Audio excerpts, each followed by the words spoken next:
செந்தமிழ் திக்கட்டும் பரவட்டும். முத்தமிழ் தாய்க்கு என் முதற்கண் வணக்கங்கள். என் பெயர் மோகன்ராஜ் கிருத்திகா. நான் யூடி தொடக்கப் பள்ளியில் 2ஆம் வகுப்பு படிக்கிறேன்.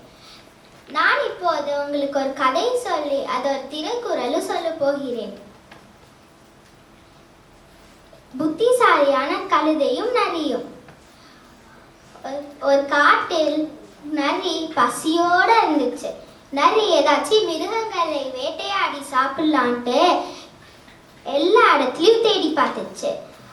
கொஞ்ச நேரம் கழிச்சு நரி ஒரு கழுதையை பார்த்துச்சு.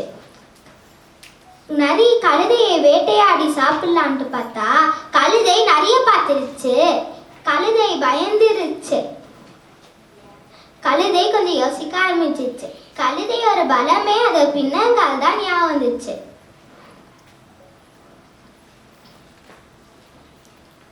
கழுதை சொல்லுச்சு, எனக்கு ரொம்ப பயமா இருக்கு.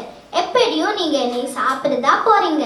அதுக்கு முன்னாடி எனக்கு ஒரு உதவி செய்யுங்கன்ட்டு கழுதை சொல்லுச்சு. என்ன உதவின்னு நரி கேட்டுச்சு. கழுதை சொல்லுச்சு, நேற்று நான் குரங்கு ஜோசியரை பார்த்தேன். குரங்கு ஜோசியர் நான் எவ்வளவு வருஷத்துக்கு வாழ்வேன்னு கேட்டேன். குரங்கு ஜோசியர்ன்ட்டு சொன்னா, உன்னோட ஆயுள் ரேகை வாழ்நீளத்துக்கு இருக்கும், அதனால நீ 50 வருஷத்துக்கு வாழ்வேன்னு குரங்கு ஜோசியர் என்கிட்ட சொல்லுச்சு.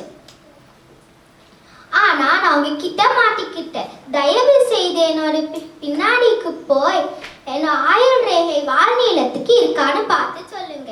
ஒரு நிமிஷம் யோசிச்ச நரி, சரி நான் போய் பார்க்குறேன்ட்டு கழுதை ஒரு பின்பக்கத்துக்கு போய் ஏதாச்சும் ஆயுள் ரேகை இருக்கான்னு பார்த்துச்சு. இதான் கரெக்டான நேரம் யோசிச்ச கழுதை ஒரு எத்த அடிச்சிட்டு தப்பிச்சு போயிடுச்சு. இந்த கதையோட திருக்குறள் வினை வலியும் தன் வலியும் மாற்றான் வலியும் துணை வலியும் தூக்கி செயல். அப்படின்னா நம்மளோட பலத்தை யோசிச்சு அந்த பலத்தை வச்சு நம்ம அந்த என்ன பண்றதாலும் அதை பண்ணோம். நன்றி, வணக்கம்.